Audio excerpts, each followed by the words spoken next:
What you got to sell?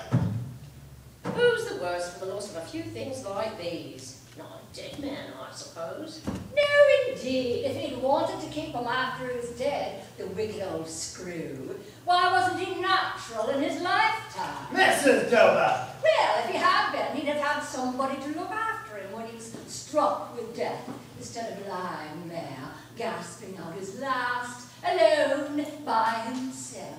'Tis the truest word that was ever spoke. It's a judgment on him, it is. Oh, what's this? Bed curtains?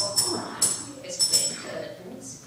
You don't mean to say you took them down, rings and all, with him lying there? Why not? Here, don't drop that oil on them blankets now.